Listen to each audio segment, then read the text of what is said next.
In this video, we'll be taking a look at 3 NFL games happening on November 5th, 2022, and providing you with free team picks and total picks for each one of those games. So 2 picks for each game, 6 picks in total. Welcome back to Cash Out Sports. Let's dive right into it. Oh, and don't forget to subscribe and to click the bell icon to get notified as soon as these videos get released, so that you have more time to plan out your bets as we provide these videos on a daily basis. I can guarantee that you'll have all the important information that you'll need on these 3 NFL games after fully watching this video. One more thing before we start. If you would like to gain access to our best exclusive betting picks to take your sports betting journey to the next level, then check out our Patreon in the link down below, where we offer anywhere from 1 betting pick a day up to 10 betting picks a day and much more. Now let's get started.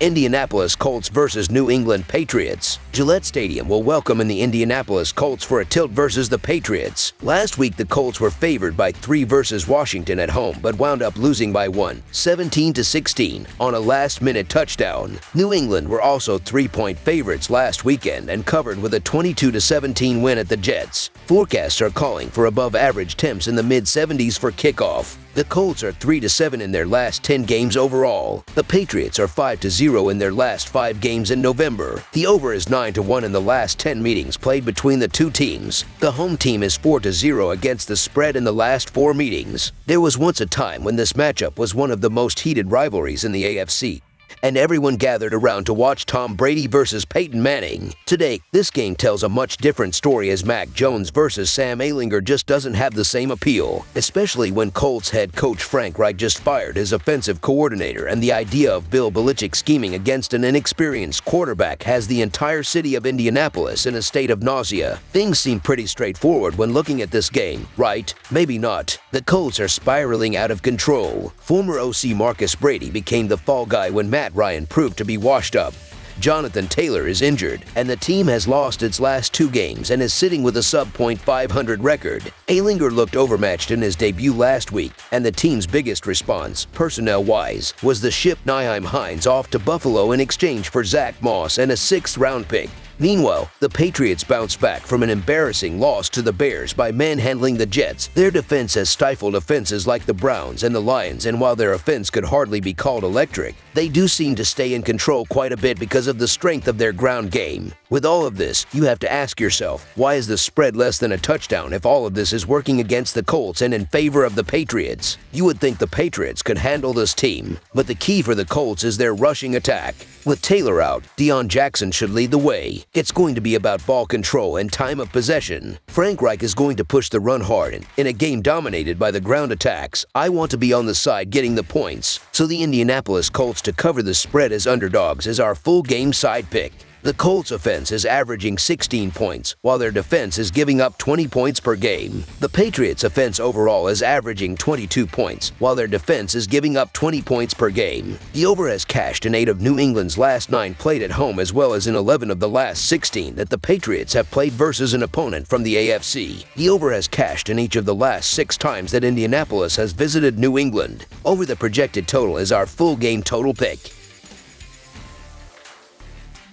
Carolina Panthers versus Cincinnati Bengals. The Carolina Panthers visit the Cincinnati Bengals this Sunday for an interconference matchup. The Panthers lost a heartbreaker last week, falling 37-34 in overtime to Atlanta. They have dropped 4 of their previous 5 games. Cincinnati lost at Cleveland on Monday, their first loss in 3 weeks. The Panthers are 1-6 against the spread in their last 7 road games and 5-17 against the spread in their last 22 games overall. The Bengals are 6-1 against the spread in their last 7 home games and 13-3 against the spread in their last 16 games overall. The under is 5-2 in Panthers' last 7 games overall. The under is 10-2-1 in Bengals' last 13 games overall. The Panthers are 3-1 against the spread in their last 5 meetings. The favorite is 3-1 against the spread in their last 5 meetings. Both the Carolina Panthers and Cincinnati Bengals are looking to rebound from tough losses in Week 9. I don't know if the Panthers will be able to pull off the upset, but I think they'll at least be able to keep this one competitive enough to stay within the number. Cincinnati was dominated by the Browns on Monday night, and their offense just clearly isn't isn't the same without Jammer Chase out there to demand so much defensive attention. The Panthers have shown a lot more fight than people expected since firing head coach Matt Rule, and the guys are playing hard for interim coach Steve Wilks. 2 weeks ago, they shockingly blew out the Buccaneers, and this past week they very nearly beat the Falcons on the road, falling in overtime. P.J. Walker has quietly been making some really impressive throws in the past couple of games, and Carolina's offensive line is playing at a borderline elite level. RB Donta Foreman is punishing defenses on the ground, and teams can run a bit on the Bengals. Walker and DJ Moore have real chemistry, but most importantly, there's just no way I could lay more than a touchdown with the Bengals when they don't have their top weapon.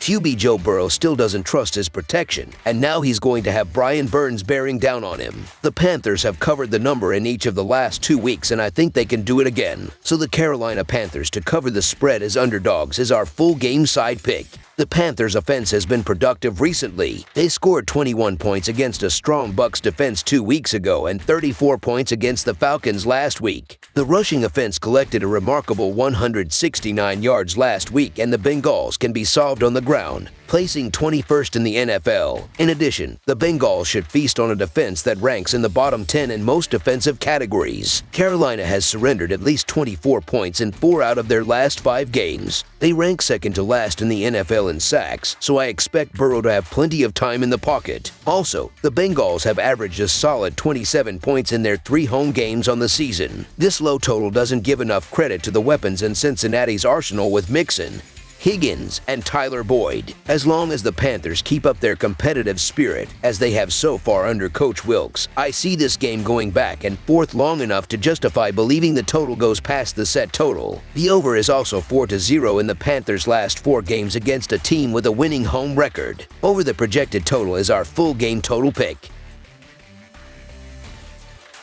Seattle Seahawks versus Arizona Cardinals. The Arizona Cardinals and Seattle Seahawks clash Sunday afternoon in Week 9 NFL action at State Farm Stadium. The Seattle Seahawks look to build on their 3-game winning streak. The Arizona Cardinals need a win after losing 3 of their last 4 games. The Seahawks are 0-4 against the spread in their last 4 games in November and 4-1 against the spread in their last 5 games overall. The Cardinals are 2-7 against the spread in their last 9 home games and 0-5 against the spread in their last 5 versus NFC West. The over is 4-1 in Seahawks' last 5 road games. The under is 5-2 in Cardinals' last 7 games overall. The Seahawks are 6-2-1 against the spread in their last 9 meetings in Arizona. The road team is 11-4-1 against the spread in their last 16 meetings. This line has come down a bit since it opened, but it's still a bit silly. In my opinion, a lot of that might have to do with the lack of respect in the market for Seattle. This offense has been legit all season long, checking in at 6th in DVOA per Football Outsiders. Even against a solid Giants defensive unit last week, the Seahawks were efficient and generated a number of explosive plays on the ground and through the air in the victory. Seattle has been extremely successful on early downs this season, thanks in large part to the excellent play of Geno Smith under center. This is a good, well-rounded offense, and we have half a season of data to support that. And while the Seahawks defense was a major point of concern, Seattle now ranks in the top 8 in DVOA in all 4 facets over its last 4 games. The Seahawks are now 12th in defensive DVOA and climbing, something which gives this team a real chance to compete in the NFC West.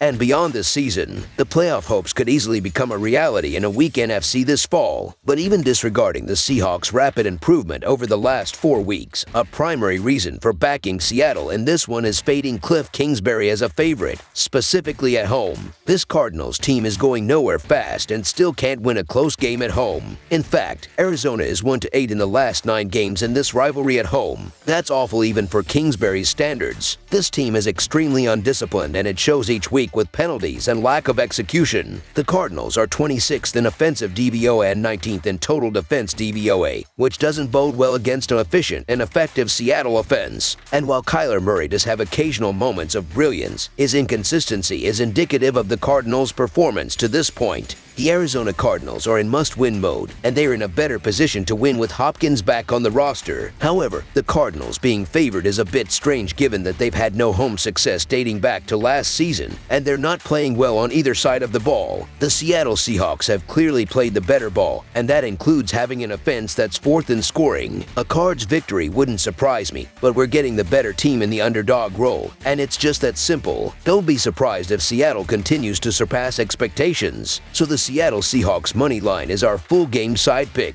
The first meeting between these teams went under the total as both defenses had success on third downs. And while the Seahawks defense has replicated that performance in recent wins over the Chargers and Giants, the opposite has opened with the Cardinals. Arizona surrendered 34 points to the lowly Saints offense 2 weeks ago, before allowing Minnesota to put up 34 in a loss on Sunday. The Cardinals have serious issues in their secondary, part of why their pass defense DVOA is 22nd in the NFL, and I'm expecting Geno Smith to find DK Metcalf and Tyler Lockett downfield in this one. Seattle's offense continues to produce on the ground as well behind rookie sensation Kenneth Walker, so the Seahawks have multiple ways to succeed here. And to their credit, the Cardinals have proven that they are a strong second-half team on offense. Even if Arizona does end up falling behind, Murray has his full complement of targets and should be able to put up at least 20 points. Over the projected total is our full game total pick.